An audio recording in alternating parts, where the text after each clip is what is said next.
तो दोस्तों आपका स्वागत है यूट्यूब चैनल सरकारी जॉब न्यूज़ में और ये करंट अफेयर्स का वीडियो है आपके एग्जामिनेशन की प्रिपरेशन के लिए। तो बहुत सारे इंपॉर्टेंट टॉपिक है, सब पर चर्चा करेंगे। जैसे army chief general Manoj Pandey को किस पड़ोसी देश के राष्ट्रपति ने अपनी सेना के जनरल की मानद उपाधि दी है, ऑनरेरी जनरल बनाया है, किस देश ने, इंपॉर्टेंट बात है, डिटेल बताएंगे। प्राइम मिनिस्टर नरेंद्र मोदी ने स्कूलों के डेवलपमेंट और अपग्रेडेशन के लिए एक खास योजना लॉन्च की है। क्या है योजना? और 14,500 स्कूलों को उसका कायाकल्प किया जाएगा, बदला जाएगा। ओके। रिलायंस इंडस्ट्री ने एक सॉफ्ट ड्रिंक को अधिग्रहित कर लिया है। केरल की किस पूर्व स्वास्थ्य मंत्री ने रमन मैग्सेसे अवार्ड लेने से इनकार कर दिया, और क्या मामला है कि उन्होंने इनकार कर दिया? इतना बड़ा अवार्ड आमतौर पर इनकार नहीं करते हैं लोग। और नेशनल लीगल सर्विसेज अथॉरिटी का चेयरपर्सन किसे बनाया गया है, कार्यकारी। इसके अलावा भी कई और क्वेश्चन है, कई और टॉपिक है, सब पर चर्चा करेंगे। और शुरू करते हैं दोस्तों।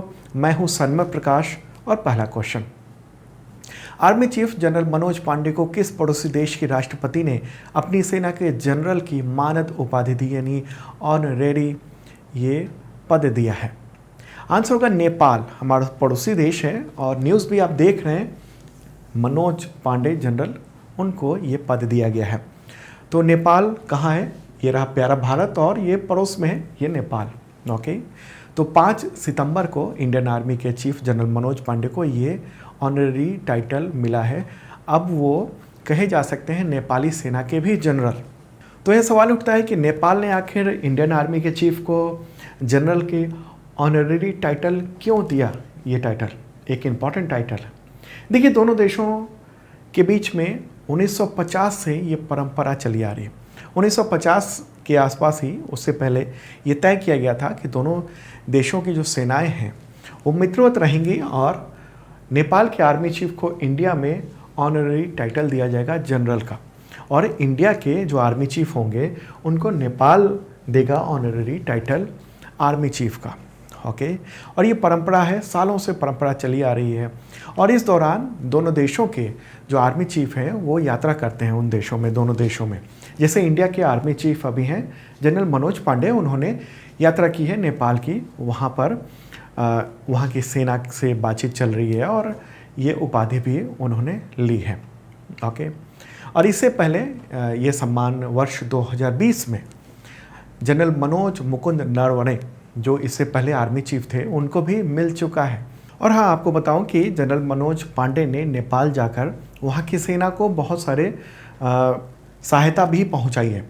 कौन सी सहायता पहुँचाई है? जैसे ये आप व्हीकल देख रहे हैं, ख़ास तरह का व्हीकल है, और ये व्हीकल जो है माइन प्रोटेक्टिव व्हीकल है। तो ये सौंपा है इन्होंने 10 ऐसे जो व्हीकल्स हैं वो सब सौंपे हैं नेपाली आर्मी को, इंडियन आर्मी के चीफ ने। 4 घोड़े भी सौंपे गए हैं, बहुत सारे मेडिकल इक्विपमेंट वगैरह भी वहाँ सौंपे गए हैं, इंडियन आर्मी ने नेपाली आर्मी को दिए हैं। तो टोटल करीब 14 करोड़ रुपए के आसपास का जो इक्विपमेंट है वो सब वहाँ पर सौंपा गया है। कुछ तो अनुदान के तौर पर और कुछ वहाँ सब्सिडी के तौर पर भी दिया गया है। ओके। और वहाँ पर अग्निपथ योजना को लेकर भी बातचीत होने की पूरी संभावना ऐसी जताई जा रही है। क्यों? क्योंकि नेपाल के जो गोरखा हैं वो इंडियन आर्मी में तैनात होते हैं, वहाँ भर्ती होते हैं। तो अब वहाँ अग्निवीर जो योजना है, अग्निपथ योजना है, तो उसको लेकर थोड़ा वहाँ टेंशन का माहौल है। ठीक है। तो इम्पॉर्टेंट बात है, नेपाल की बात हो रही है, राजधानी है काठमांडू। प्राइम मिनिस्टर कौन है? शेर बहादुर देउबा। ओके। और राष्ट्रपति जिन्होंने ये ऑनरेरी अवार्ड दिया है, इनका नाम क्या है? विद्या देवी भंडारी। चलिए आगे बढ़ते हैं, अगला क्वेश्चन लेते हैं और महत्वपूर्ण है ये भी। ये रहा, प्राइम मिनिस्टर नरेंद्र मोदी ने देश भर के स्कूलों के विकास और अपग्रेडेशन के लिए कौन सी योजना लागू की है? आंसर होगा पीएम श्री। पीएम श्री नाम है योजना का। ओके। तो ये लॉन्च किया गया है प्राइम मिनिस्टर नरेंद्र मोदी के द्वारा 5 सितंबर को। कब? शिक्षक दिवस के दौरान। ठीक है। पीएम श्री का फुल फॉर्म क्या है? प्रधानमंत्री school for rising India. Okay. तो आप ध्यान रखना, फुल फॉर्म भी prime minister school for rising India. ठीक है। तो इस घोषणा हुई है और इसके तहत ये होगा कि शुरुआती फेज में 14,500 स्कूलों को अपग्रेड किया जाएगा जो न्यू सेंट्रल स्कीम है यानी जो पीएम श्री है उसके अंतर्गत, ठीक है, डेवलप किया जाएगा। शिक्षा मंत्रालय उसके अनुसार इस योजना को पीएम श्री स्कूल कहा जाएगा। जो भी ये 14,500 जो स्कूल होंगे वो जो पहले से स्कूल चल रहे हैं उसी को अपग्रेड किया जाएगा, जो नेशनल एजुकेशन पॉलिसी है उसकी विशेषताओं को दिखाते हुए। और स्टेट गवर्नमेंट या फिर केंद्र शासित प्रदेश के स्कूल हों तो उन सब के साथ मिलकर ये काम होगा, ठीक है। तो पीएम श्री योजना जो है जो दूसरे स्कूल हैं जैसे केंद्रीय विद्यालय, जवाहर नवोदय विद्यालय, उससे अलग होगा। वो सब तो फुल्ली सेंट्रल फंडेड स्कूल्स हैं एजुकेशन सिस्टम में, केंद्रीय विद्यालय, जवाहर नवोदय विद्यालय। लेकिन ये जो होगा पीएम श्री योजना, उसके तहत जो स्कूल डेवलप होंगे, बेहतर होंगे, वो राज्य सरकार भी कुछ खर्च करेगा और केंद्र सरकार बड़ी मदद उसमें देगा। क्या क्या होगा उसके तहत, चीज़ें क्या क्या की जाएंगी पीएम श्री योजना के तहत? तो लेबोरेटरी बनाई जाएंगी, स्मार्ट क्लासेस बनाए जाएंगे, लाइब्रेरी बनाए जाएंगे, स्पोर्ट्स के उपकरण होंगे और बहुत सारे जो अत्याधुनिक एजुकेशन से रिलेटेड जो इक्विपमेंट है वो सब वहाँ रखे जाएंगे। ओके, ग्रीन स्कूल की तरह इसको डेवलप किए जाने की योजना है। ओके, तो देख रहे हैं आप, उसका लगभग पोस्टर भी तैयार हो चुका है। और फुल फॉर्म क्या है पीएम श्री का, ये आप देख लीजिए, प्रधानमंत्री स्कूल फॉर राइजिंग इंडिया। ये भी सवाल हो सकता है आपसे, पीएम श्री का फुल फॉर्म, ठीक है। और प्राइम मिनिस्टर नरेंद्र मोदी ने टीचर्स डे पर ये ऐलान भी किया है ट्विटर पे। चलिए आगे बढ़ते हैं, अगला क्वेश्चन लेते हैं। उससे पहले आपको इन्फॉर्म कर दूं कि अब तक का total current affairs PDF available हो चुका है आपके तमाम एग्जामिनेशन के लिए, चाहे वो बीपीएससी का एग्जामिनेशन होने वाला हो, यूपी पीटी का जो एग्जामिनेशन होने वाला है, रेलवे का चल रहा है, उन सब में बहुत ही काम आएगा आपको। ओके, तो इस साल का अब तक का टोटल करंट अफेयर्स है अगस्त तक का, और सितंबर फर्स्ट वीक का जल्द ही अवेलेबल हो जाएगा। तो ये सब पीडीएफ आपको मिल सकता है 1 ईयर के मेंबरशिप के जरिए। और 1 ईयर का जो मेंबरशिप है बहुत खास है आप सबके लिए। पीडीएफ मिलता है every week, every month, quarterly, half yearly, yearly, और 2 तरह के पीडीएफ होते हैं, वन लाइनर और एमसीक्यू विद डिटेल नोट्स के साथ। वीकली मॉक टेस्ट होता है करंट अफेयर्स का, exam based monthly test series भी चल रहा है। तो UPSC, BPSC, UP triple SC, PET, इन सब के जो टेस्ट सीरीज हैं वो अवेलेबल हो चुके हैं ऐप पर, सरकारी जॉब न्यूज़ का जो ऐप है उस पर, और 40% डिस्काउंट भी है ये मेंबरशिप के जरिए। तो बहुत सारे लाभ मिल सकते हैं आपको। और बुक भी अवेलेबल है जनवरी से जुलाई तक का, जो भी एग्जामिनेशन की तैयारी कर रहे हैं उन सब के लिए। तो अमेजन पे भी है और सरकारी जॉब न्यूज़ के ऐप पे भी अवेलेबल है। डिस्क्रिप्शन चेक कर लेना, आपके काम आएगा। चलिए आगे बढ़ते हैं, अगला क्वेश्चन लेते हैं। National legal services authority, NALSA, उसका कार्यकारी अध्यक्ष किसे नियुक्त किया गया है? आंसर होगा जस्टिस डी.वाई. चंद्रचूड़। कौन है वो? सुप्रीम कोर्ट के जज हैं। तो राष्ट्रपति द्रौपदी मुर्मू हैं, तो उन्होंने जस्टिस डी.वाई. चंद्रचूड़ को 2 सितंबर को नेशनल लीगल सर्विसेज अथॉरिटी का कार्यकारी अध्यक्ष, एग्जीक्यूटिव चेयरमैन, ये देख रहे हैं आप न्यूज़ में, द हिंदू में, वो नियुक्त कर दिया है। जस्टिस चंद्रचूड़ उनको ये पद संभाला गया है, दिया गया है। और इससे पहले इस पद पर जस्टिस यू ललित थे। तो चूंकि जस्टिस यू ललित अब देश के 49th चीफ जस्टिस हो चुके हैं, चीफ जस्टिस ऑफ इंडिया हैं, मुख्य न्यायाधीश हैं, तो उसके बाद से ये पद खाली हो गया था और अब इन्हें नियुक्त कर दिया गया है जस्टिस डी.वाई. चंद्रचूड़ को, ठीक है। क्या होता है ये national legal services authority, NALSA? देखिए, इसका गठन जो है ना, समाज के कमज़ोर वर्ग को मुफ्त में, फ्री में कानूनी सुविधाएं प्रदान करने के लिए ये बनाया गया था। कानूनी सेवा प्राधिकरण अधिनियम 1987 के तहत। चलिए आगे बढ़ते हैं, अगला क्वेश्चन लेते हैं। केरल की किस पूर्व स्वास्थ्य मंत्री ने रेमन मैग्सेसे अवार्ड 2022 लेने से इनकार कर दिया? आंसर होगा के शैलजा, ठीक है। के शैलजा, उन्होंने मना कर दिया, कहा कि हम ये अवार्ड नहीं लेंगे। तो नतीजा ये हुआ कि नॉमिनेशन की लिस्ट में भी उनका नाम नहीं रखा गया। ऐसा होता है कि जो रेमन मैग्सेसे अवार्ड की जो समिति है वो पहले जो नॉमिनेट करती है, कुछ लोगों को चुनती है कि इनमें से हम देंगे, तो उनसे बातचीत करती है कि हम आपको इसमें शामिल कर रहे हैं। तो हो सकता है आपको ये अवार्ड मिलेगा। तो के शैलजा ने पहले ही मना कर दिया। ओके, तो फोटोग्राफ ये रहा और प्यारा भारत में ये केरल रहा। यहाँ पर ये वाला जो हिस्सा है मैप में आप देख रहे हैं, तो केरल में CPIM की हैं के शैलजा, काफ़ी चर्चित रही हैं। कोविड-19 के दौरान जब केरल में बात हुई कि कोविड-19 को कैसे कंट्रोल किया जाए, तो उसमें बहुत बड़ी प्रमुख भूमिका रही और दुनिया भर में इनकी चर्चा हुई। यूनाइटेड नेशंस WHO ने भी इनको बहुत सारे अवार्ड दिए हैं। तो रेमन मैग्सेसे अवार्ड के लिए भी इनको नॉमिनेट किया जा रहा था और जब उन लोगों ने कांटेक्ट किया तो इन्होंने साफ मना कर दिया। देखिए, इनके अवार्ड लेने की बात से इनकार करने के बाद काफ़ी डिबेट भी चल रहा है और अखबारों में तो काफ़ी कुछ, ख़ासतौर पर जो इंग्लिश के अखबार हैं, हिंदू, इंडियन एक्सप्रेस, उसमें काफ़ी कुछ लिखा जा रहा है।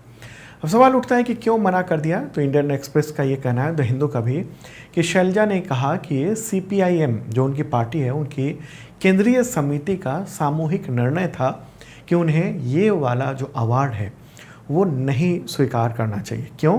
क्योंकि मैग्सेसे जिनके नाम पर ये अवार्ड है, फिलीपींस के पूर्व राष्ट्रपति, तो वो कम्युनिस्ट विरोधी थे। फिलीपींस भी दिखा देता हूँ मैं मैप के थ्रू। ये रहा प्यारा भारत और फिलीपींस जो है इस तरफ है, यहाँ पर ये द्वीपों का, बहुत सारे द्वीपों का ये देश है फिलीपींस यहाँ पर। ओके, तो उसके मैग्सेसे जो है वो उसके राष्ट्रपति रह चुके हैं और वो कम्युनिस्ट विचारधारा के धुर विरोधी थे और वही विचारधारा की जो एक, मतलब इन्हीं के नाम पर जो बना हुआ है एक अवार्ड, वो कहा गया था कि आपके नाम के ऊपर विचार किया जा रहा है। तो एक राजनीतिक नेता होने के नाते शैलजा का कहना है कि उन्होंने इनकार कर दिया, मना कर दिया कि हम ये अवार्ड नहीं ले सकते हैं। ओके, रेमन मैग्सेसे अवार्ड के बारे में बताओ, ये एशिया का नोबेल प्राइज़ भी कहा जाता है। फिलीपींस के पूर्व राष्ट्रपति रेमन मैग्सेसे की याद में, रेमन मैग्सेसे का फोटोग्राफ ये रहा, उनकी याद में दिया जाता है। और ऐसे संस्था को, व्यक्ति को जिन्होंने अपने क्षेत्र में विशेष काम किया हो, बेहतर काम किया हो। ठीक है, रेमन मैग्सेसे, इनका निधन हो गया था 1957 में एयर क्रैश के दौरान और उसके के बाद वहाँ पर फिलीपींस में रॉकफेयर ब्रदर्स फंड के ट्रस्टियों ने ये तय किया कि, और सरकार ने भी तय किया फिलीपींस की, कि एक अवार्ड, रेमन मैग्सेसे अवार्ड दिया जाए। ओके, 1958 में पहली बार रेमन मैग्सेसे अवार्ड की घोषणा हुई थी और हर साल ये 31 अगस्त को दिया जाता है। तो इस बार भी जिन लोगों के नाम आए हैं उनके नाम मैं आपको बताऊंगा कि उनको अवार्ड दिए जा रहे हैं। तो मामला ये है कि कम्युनिस्ट पार्टी यानी CPIM जो है, उससे क्या है, CPIM ने क्यों, तो यहाँ पर हम फिर से मुद्दे पे आते हैं कि शैलजा ने क्यों मना किया, क्या हुआ है मामला। देखिए, इनकी पार्टी का ये कहना है और ये मानना है कि रेमन मैग्सेसे जो हैं वो जब सेकेंड वर्ल्ड वॉर हो रहा था उस दौरान जापानियों के खिलाफ खूब लड़ाई लड़ी उन्होंने, और लेकिन जब अमेरिका ने 1946 में फिलीपींस को आज़ाद करने की घोषणा की। ओके, तो मुझे लग रहा है बात समझ रहे होंगे आप। और इनका साफ कहना है कि जब जिनके नाम पर ये अवार्ड है उनकी विचारधारा हमारी पार्टी से नहीं मिल रही है, हमारी विचारधारा से नहीं मिल रही है, तो हम वो अवार्ड कैसे ले सकते हैं। अच्छा है, और बात बताऊं आपको कि इस साल के जो अवार्ड के विजेताओं हैं उनकी लिस्ट जारी कर दी चुकी है। ये लिस्ट है, हालांकि इसमें शैलजा का नाम नहीं है क्योंकि उन्होंने पहले ही इनकार कर दिया था। तो कौन कौन है, तो सोठियारा छिमी कंबोडिया से, तदाशी हटोड़ी ये जापान के हैं, बर्नाडेट जे मैड्रिड फिलीपींस से, गैरी बेंचे घिब ये इंडोनेशिया से। तो इन सबको अवार्ड की घोषणा हुई है 2022 के। और भारत में अब तक ये अवार्ड कई सारे लोगों को मिल चुका है। मदर टेरेसा, सत्यजीत रे, महाश्वेता देवी, अरविंद केजरीवाल, आशु गुप्ता, रवीश कुमार, इन सबको अवार्ड मिल चुका है। ठीक है, चलिए आगे बढ़ते हैं, अगला क्वेश्चन लेते हैं और ये भी मैप के थ्रू बताएंगे। मंगोलिया की आधिकारिक यात्रा करने वाले पहले भारतीय रक्षा मंत्री कौन बने हैं? आंसर होगा राजनाथ सिंह, जो अभी हैं। तो राजनाथ सिंह ने, उन्होंने 5 से 7 सितंबर तक मंगोलिया की यात्रा की। मंगोलिया कहाँ है? ये रहा प्यारा भारत और उत्तर की ओर चीन के भी आगे ये रहा मंगोलिया। इसकी सीमा किन देशों से मिलती है? तो उधर रूस से मिलती है और फिर चाइना से मिलती है। ये लैंड लॉक्ड कंट्री है। ये सवाल हो सकता है आपसे पूछा जाए कि मंगोलिया क्या एक लैंड लॉक्ड कंट्री है? लैंड लॉक्ड का मतलब क्या हुआ कि पूरी तरह से ये ज़मीन से घिरा हुआ है और इसका समुद्र से कोई नाता नहीं है। अगर इसे व्यापार करना है तो किसी दूसरे देश से मदद लेनी होगी, वहाँ से जाना होगा, जैसा ये करता है मंगोलिया। तो भारतीय जो रक्षा मंत्री राजनाथ सिंह, तो वो 5 से 7 सितंबर तक मंगोलिया की उन्होंने यात्रा की और ये यात्रा करने वाले पहले भारतीय रक्षा मंत्री हैं। मंगोलिया की बात हो रही है, वहाँ के राष्ट्रपति कौन हैं? ओखनागिन सुरेल सुख। राजधानी क्या है? उलन बटार। मुद्रा क्या है? टोग्रोग। चलिए इसी से रिलेटेड अगला क्वेश्चन। रक्षा मंत्री राजनाथ सिंह ने किस देश में भारत की सहायता से निर्मित साइबर सिक्योरिटी ट्रेनिंग सेंटर का उद्घाटन किया? सबको पता होगा, आंसर होगा मंगोलिया, क्योंकि इससे पहले वाला जो क्वेश्चन था वो मंगोलिया पर ही आधारित था। तो ये है साइबर सिक्योरिटी जो सेंटर है मंगोलिया में, वो भारत की मदद से बना है। मंगोलिया ने ही बनाया है, लेकिन उसके लिए इंडिया की मदद ली गई है। और ये जो सेंटर है वो उलन बटार, यानी जो वहाँ की राजधानी है, वहाँ पर उसके नेशनल डिफेंस यूनिवर्सिटी में इसे वहाँ तैयार किया गया। अगला क्वेश्चन लेते हैं। किस राज्य सरकार ने कॉलेज छात्राओं को हर महीने 1000 रुपये सहायता देने की पुदुमई पेन योजना लॉन्च की है? ओके, तो यहाँ पर हर महीने है, हर महीने 1000 रुपये। तो इसका क्या आंसर होगा? तमिलनाडु। तमिलनाडु के मुख्यमंत्री कौन है? M.K. स्टालिन। तो उन्होंने ही इस योजना को लॉन्च किया है। न्यूज़ भी आप देख रहे हैं। ओके, 5 सितंबर को शिक्षक दिवस के दौरान, और इस दौरान दिल्ली के मुख्यमंत्री अरविंद केजरीवाल को भी वहाँ पर बुलाया गया था। तो इस योजना में क्या है? ये योजना तो उसमें यही है कि जो भी छात्राएं गर्ल्स सरकारी स्कूल में 5th से लेकर 12th तक पढ़ाई करती हैं, उसके बाद ग्रेजुएशन में एडमिशन लेती हैं, तो उनको ग्रेजुएशन या फिर डिप्लोमा पूरा करने तक 1000 रुपया पर मंथ सहायता प्रदान की जाएगी। और इस योजना से हर साल तकरीबन 6 लाख लड़कियों को फ़ायदा होगा। और सरकार ने इस फाइनेंशियल ईयर के लिए, यानी 2022-23 के लिए 698 करोड़ रुपए आवंटित किए हैं। तो प्यारा भारत है, उसमें यहाँ पर रहा तमिलनाडु। ठीक है, तमिलनाडु आपने देखा, यहाँ पर ये वाला इलाका है तमिलनाडु। राजधानी चेन्नई है, मुख्यमंत्री M.K. स्टालिन। अगला क्वेश्चन लेते हैं। अमेरिका के किस पूर्व राष्ट्रपति को एमी अवार्ड 2022 मिला है? उन्होंने जीता है। आंसर होगा बराक ओबामा। ओके, तो ये 4 सितंबर को ये ऐलान हुआ। एमी अवार्ड्स के कुछ अवार्ड की घोषणा हुई है और कुछ अवार्ड की घोषणा आगे आने वाले वक्त में होगी, 1 हफ्ते के अंदर में। तो फिर मैं एमी अवार्ड्स के पूरे लिस्ट भी आपको बताऊंगा। ठीक है, तो ये पूर्व राष्ट्रपति बराक ओबामा को भी ये मिला है। न्यूज़ भी आप देख रहे हैं, द हिंदू में पब्लिश हुआ है। और क्यों? उन्होंने एक डॉक्यूमेंट्री में काम किया था, उन्होंने डॉक्यूमेंट्री बनाया था, कहिए उनको, और वो डॉक्यूमेंट्री थी आवर ग्रेट नेशनल पार्क। तो उसी को लेकर ये अवार्ड उनको दिया गया है, एमी अवार्ड। ठीक है, बराक ओबामा। अगला क्वेश्चन लेते हैं। रिलायंस इंडस्ट्रीज़ ने किस सॉफ्ट ड्रिंक ब्रांड का अधिग्रहण किया है? आंसर होगा Campa Cola. Okay, Campa Cola को अधिग्रहित कर लिया है, ये आप देख रहे हैं, इकोनॉमिक टाइम्स में ये न्यूज़ भी है। तो ये पहले प्योर ड्रिंक्स ग्रुप के पास था कैंपा कोला का जो अधिकार, लेकिन 22 करोड़ रुपए में बताया जा रहा है कि कैंपा कोला ब्रांड को रिलायंस इंडस्ट्री ने खरीद लिया है। ठीक है, तो कैंपा कोला को नींबू, नारंगी, कोला, इन 3 स्वादों में बाज़ार में उतारने की तैयारी कर रहा है रिलायंस। और शुरुआती चरण में अपने जो रिटेल स्टोर है, जियो मार्ट है, वहाँ पर ये रिलायंस बेचेगा कैंपा कोला। और कैंपा कोला के जरिए जो सॉफ्ट ड्रिंक का मार्केट है, भारत का बहुत बड़ा विशाल मार्केट है, उसमें वहाँ अपनी पहुँच रखने की कोशिश एक तरह से देखी जा रही है। कैंपा कोला ही क्यों लिया गया? देखिए, कैंपा कोला बहुत ऐतिहासिक है, बहुत पुराना नाम है। बात है 1977 की, इस दौरान इंदिरा गांधी के द्वारा जो आपातकाल लगाया गया था वो ख़त्म हुआ था 1977 में, 1977 में, और जनता पार्टी की सत्ता आई थी। तो जनता पार्टी का लक्ष्य जो था राष्ट्रवाद और लोकल ब्रांड को बढ़ाने पर था उस दौरान। और उस समय अमेरिकी जो कंपनी कोका कोला है वो भारत में अपना वो सॉफ्ट ड्रिंक बेचती थी, बहुत बड़े पैमाने पर बिकता था, अभी भी बिकता है। लेकिन उस समय क्या हुआ कि सरकार ने शर्त रख दी कि कोका कोला को अपना सीक्रेट फार्मूला है वो छोड़ना होगा, यानी बताना पड़ेगा, सीक्रेट नहीं रखना पड़ेगा।